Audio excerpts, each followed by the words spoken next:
It was poppin', boys and girls. It's your boy Nandro. Welcome to another video. So for this video, as you can see from the deck, I'm playing something spicy as per the usual. Like this week has been a pretty spicy week for me as far as creativity goes. Just because, like, if you don't already know, I love deck building. Like it's one of my favorite pastimes in this game, or actually in any card game. Like just being able to just build your own pile of 40 just cards or whatever, just go in. Like just be able to to win with your creativity. So for this deck is pretty interesting. There's actually a backstory to it. So the backstory for this is that, like, a while back, like I say TOTG, so this is about like 6-7 months ago, there was a period of time in which, as you may know, I lost my mind. What I mean by that is that in the span of one day, I made about 36 different Nep decks. I don't know what came over me, but like it was a lot of like crazy spicy things. Just because, like, one thing that I liked that was pretty huge was the addition of Immortal Thane. I believe Kiri showed me a deck list that had 3 Immortal Thanes as opposed to khawy, or I believe I believe it might have been in conjunction with the khawy.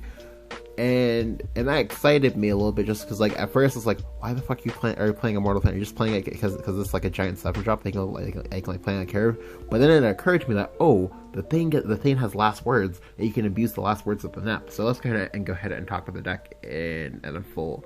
So the name of the deck is Black Sun Nep Part 2. They're originally because, like, the first Black Sun of Nep was basically the me making this 36 different deck lists. So let's kind of talk about each card individually. 3 soul conversion. I like 3 soul conversion. You might be able to get away with 2, but I just like 3. It's not bad. I like it because it's a little bit cheaper than Demon Eater, which is kind of relevant sometimes. Additionally, you don't have to worry as much about aggro sword just going off with, like, say, multiple 1-drops on one and anything or stuff like that. So that's fine. I also kind of touch on this a little bit later. 3 Unica is like your staple 2-drop. Again, like she's been a classic in Nep for like years, well, year or whatever. 2 Lyrial. So I could do 3 Lyrial. However, there are a lot of things in this deck I want to evolve. Like, for example, Series of the Night that wants to evolve. Nep might also want to evolve. Thane also wants to evolve. So I have to be very, very careful on how many of these I play in the deck. But I like 2 of them just because, like, it's really, really nice. It helps you make a lot of kills you wouldn't ordinarily get. It's a very, very strong wall breaker for what you have access to in this deck. 3 Lurching Corpse. I like Lurching Corpse just because, like, you can roll it off of Nep, and that's very, very strong. If you like in other variants of Nep that have khawy, if you roll Nep plus Lurching Corpse, you probably win most games because your opponent can't do anything about it. You just get to blow up to 2, maybe even 3 creatures in play. That's very, very powerful. 3 Soul Squasher. So I like the Soul Squasher just because, like, I literally only use my shadows for one thing in this deck. Well, two or 3 things actually, but for the most part, the biggest usage of the shadows almost always goes to Soul Squasher. You don't need to care about shadows for your Thane because the Nep pays for it, which is a big reason for why I want to play it. But I'll go ahead and talk about that when I get to it. 2 Demon Eater. Again, it's really nice. You just go ahead and use it in conjunction with your Lurching Corpse or your Belloness, which we'll talk about next. But being able to actually draw your Nep so you can cast your Nep is a pretty big portion of how you win your games. 2 Belloness. So I'm playing Belloness in pair with that of Lyrial. I'm playing this specifically because I want to have the ability to do what Lyrial does without an Evo, as well as being able to have the Evo for when I need it. Like, it's one of those, even though like they're similar cards, they work differently, and because they work differently, that's why I have both of them in here. However, let me go ahead and mention that, like, that if you are worried about your Twilight Queen rolling Belloness as opposed to rolling any of the other things, you can go ahead and reduce the copies of Belloness to 1. However, I felt like I wanted the Belloness just because, like, one thing you have to worry about is that sometimes you get mowed down by aggro. The Belloness helps, stop you from getting mowed down by aggro. And I felt like, okay, I was going to see a lot of aggro, so this is why this card was going to go ahead and be good. 2 Undying Resentment. I would do 3 Undying Resentment, but when you play too many removal spells, you put yourself at risk of dying to combo. I don't want to die to combo because, like, if I can make it to 8, I'm probably going to win this game. If I can make it to 8, if I can cast it up, I probably win this game. So I went ahead and put in 2 of these just because, like, you know, it's a nod towards aggro or towards like aggressive like mid range decks. It's very, very powerful. 3 zombie party. The zombie party is very, very powerful. Like, again, you also play it as well just because, like, at dealing 3 damage, it's already pretty good. And then additionally, you can play it on 7 if you need to go ahead and get a board. So the good thing about that is that a lot of people, because they've seen Ektar so many times, they will always go ahead and they will always clear for you, or it sets you up in a way they can clear up multiple units at once in order to set up a better Nep for yourself. So it's a very, very flexible card. 3 Series of the Night. So to be honest with you, you can definitely do 2 Series of the Night. However, at the time, I was like, okay, I want to go ahead and I want to play Series of the Night. I want to play this because this is a very, very powerful card, and this is one of the key reasons for why you even play 2, 4, 7, 8 Nep in the first place. However, from playing with this card, one of the things that like I noticed about it is that, like, a lot of times, if you're going first, it sucks to play Series Night going first. Like, you always want to feed an EVA to it when you play it, because if you don't, they don't get to utilize it. It's very, very strong clash effect, which is if I'm versus aggro, I go ahead and get to kill a unit for free, and I get to, like, severely maim a secondary unit. However, it's still decent going first because you can use it with because you can combo it with Bellenist or say the Delirium. Ideally, you want to do it with the Delirium in order to set yourself up to getting free kills, but yeah. But again, if you find you want more space or something else, you can go ahead and go down to 2 of these, and that'll be perfectly fine. 2 Twilight Queen. So for Twilight Queen, this is a big one for me. The Twilight Queen, I like it a lot just because, like, alright, so why I came up with this particular version of Nep in the first place is because when we were talking / reminiscing about this, it was actually right after I made the video for Dragon Valley, and it was right after I made the video for that, and someone was asking me for, like, a deck list or whatever, and I made another deck which I'm not really going to talk about that much right now. But the deck is basically PTP Phoenix. You'll find out what that is probably at the end of this month when I go ahead and make a video for that, because I probably will not play it this week or next week because of chess event.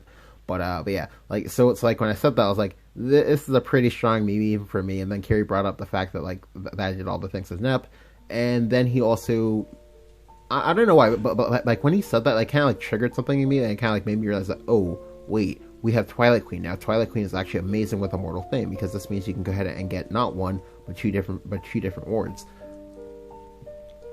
But that's the big reason why I'm playing the Twilight Queen. Twilight Queen, additionally, people might not want to kill it. If they don't kill it, you just evolve it, you crack them in the face for 6 damage. So 6 damage is a lot of damage, and it puts your opponent under a lot of pressure. The big thing about Nep is that Nep does not have reach, so because it does not have reach, you need to get all of that early chip damage you get. It matters a lot, just because, like, you close the window on them for the post Nep into Mord like WinCon for you. Like, you want to go ahead and reduce the amount of turns that you need after you play the Nep in order to, like, make yourself better versus other decks. Like, say for example, if you play at the Nep on 8 and your opponent's at 20, you need 4 turns. That is to say, you need to make it to turn 12 at least in order to win that game, unless of course your opponent concedes when you play the Nep. However, a lot of times people will not concede that easily, so you actually will in fact be forced to play it out to turn 12. You don't want to go to turn 12 if you don't. Like, me, granted, you can do it and it works, but if able, you want to be able to end the game faster. Twilight Queen helps you do that. 1 Phantom House. So I know that this one's gonna get a lot of eye rolls. So so the reason why I play 1 Phantom House is because, like, again, as I literally just mentioned, Nep does not have a lot of reach. Nep actually has no reach. So as a result, a lot of times you're gonna find yourself where your opponent's at, like, say 12 or at, say, like 7 or something like that, and you only have the Mordecai, or you only have like 10 damage in play, and they'll do some things that either won't clear off the Mordecai, or they'll remove some damage in play, preventing you from getting lethal immediately. But again, if possible, you want to be able to get the lethal when you can get the lethal. Now, the big thing about the Phantom House is that, again, as I mentioned earlier, this deck does not really use that many shadows for anything else, so you can afford to use shadows for the Phantom Howl. Like, if worst comes to worst, you can play it versus aggro, and you can use it to go to, say, like, Phantom Howl in, like, 4 mana or something like that, or maybe 5 mana, and that'll be decent. Like, it won't be the best, but it'll at least be decent. It'll at least maybe keep you alive. Like, and that's fine. You can always go ahead and recover with the Series of the Night later, which is strong. 2 Death Breath. So for Death Breath, I didn't want to play 3. I don't really like 3 Death Breath. I never have. But I definitely understood the necessity of playing 2 Death Breath, just because like if you are versus an aggro deck, you want to go ahead and try to Death Breath into khawy, or in this case, because I'm playing Thane, and then go from there. Now, because I am playing Thane, the Death Breath is more of a necessity, which is why I had to play 2 in the first place. But it's definitely a very, very powerful card if you can get off the Necromancy Enhance.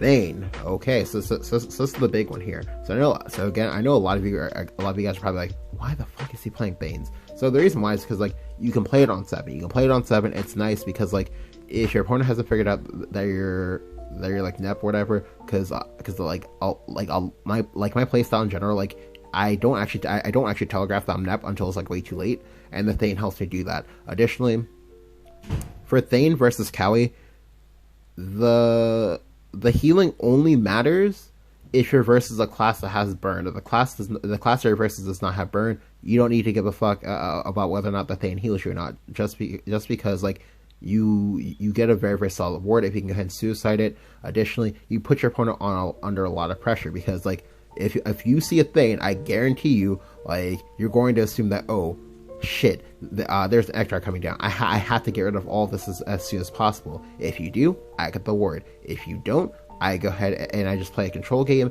and I just go ahead and beat you down with the Thane. Screw the Mordecai. If I can win with this Thane, I'm gonna win with this Thane. Just because it's a very, very powerful at a 4/5. Because again, I tend to play pretty aggressively, even in slow control decks. As a result, oh well, look at that. You're underneath a lot of pressure, because I'm not just playing like draw pass, or sorry, I'm not just playing like draw go with you or whatever. I'm not doing that. Like if I can kill you, I'm going to kill you. Like it doesn't matter if I play up my win con or not. Like if I can kill you, you die now. Like, however, the big thing, is that like with the Thane, as well as the Mordecai itself, you get the option for making your Twilight Queen do ridiculously gross things. Like you give yourself 2 different ways to high roll. Now in the case of khawy, if you roll a khawy with your Twilight Queen, that usually doesn't do anything for you, because like if you're playing Nep well enough, your opponent is usually gonna have like 1 creature in play anyway. So you heal naturally, and then you do what? You don't do anything else. Like you don't. Whereas with the Queen, with the Thane, if you roll Thane with the Twilight Queen, oh, you suddenly get, for 8 mana, you get a 5/5, a 5/5. Sorry, you get 1 5/5 that can die, 1 5/5 that's immortal, and then 2, but not 1, but 2 0 mana 4/5 wards. Now, you might be thinking, but Nandra, how do you have the shadows to support all of this? Well, I make sure to go ahead and allocate the resources for my shadows pretty well enough, because again, the first 0 cost ward, it automatically plays for itself, because you have the Nep. The Nep will go ahead and bring out 4 creatures, and it will suicide all 4 of those creatures. That's 4 shadows. Like so I already have the down payment for that one already paid out. I just need to find 4 more shadows for the other one. But again, I tend to play a lot of things for tempo here, as opposed to playing it for value, because like I believe that like a lot of times where people get kind of like fucked up when they're playing with Nep is that they try to play for value instead of just playing for tempo, when you already have all the intrinsic value that you would like in the world, because you already have the Nep. You already have the Nep, and you already have the Mordecai. If you play those, you already win the game anyway, because it's very, very difficult for people to deal with it, especially if you can put the person on the back foot for the majority of the game. So that's the big reason why I'm playing that. The last one that's like kind of curious is Mist of Extinction. So for Mist of Extinction, Mist of Extinction is actually my 40th card. I only decided to play this just because like I figured it'd be kind of cool, and it was actually kind of cool, because like in the event where you play up the Thane, and then they for some reason they leave the Thane up, something that you can in fact do is just go Mist of Extinction for the full wave clear, and then boom, like you just go ahead and just play the control game with the Thane. At that point, they'll get kind of scared, and they will in fact clear the Thane, just because like you don't want this unit to hit you for 8 damage if I've already like been like playing aggressively or whatever. If you have 20, you probably won't care. But if I have be at say 12 or something like that, you probably will care, because you probably don't know for sure if I am Nep or if I'm not Nep, because again, I'm playing a lot of like very, very surprising cards that you would ordinarily not see. But this works to great effect, just because like if I know what I'm doing and I play well enough, I'll be able to win. Now, I know, again, like I said, like I know for a lot for like the concept games or whatever, a lot of you guys are gonna be like, there's one game in particular where a lot of you guys are gonna be like, oh, well, what if you had khawy or whatever, that you'd have won or whatever, but like that's not why I lost. But anyway, this is the deck as a whole. I'm also playing two Mordecai as opposed to 3 Mordecai because like I can duplicate the Mordecai with the Twilight Queen, so that gives me opportunity cost to not need to play 3. And I'm playing 3 Nep in exchange just because like Nep is the more powerful one that I want to have activate. I want to be able to play out Nep at least twice per game, maybe say once. I usually need to do it the first time because usually when the first one comes down, if I get that nut draw of the either double ward plus Mordecai plus Nep or even just the double Mordecai plus White King plus Nep, that's usually enough to win just because like that's a lot of stats in play. Like for 8 mana I put into play either 18 to 19 damage. What? Think about that for a second. 18 to 19, that's so goddamn much. But that's something that you can do. Like you can go ahead and just turn the corner immediately and just try to OTK with a Nethys. Like this deck might as well be called OTK Nethys. Like that's the entire point of what I'm trying to do with this. But yeah. If you enjoyed the video, go and leave a like, go and hit subscribe, and let me know what you think about Black Sun Nep down in the comments below. Do you like it? Do you hate it? Do you love it? Why or why not? Go ahead and, give me an earful, because, like, I want to hear it. The concept games will probably be out later today, because I definitely will be recording these before the chess games come out, or sorry, before daily logins, like, reset or whatever, and the chess event starts, because I'll definitely probably be grinding out the chess. These will also probably be like my last few videos for the next like week or so, maybe. I'm not sure. I might make more if I find time, but like the chess event is so draining that I might not be able to. Anyway, thank you guys for watching, and I will catch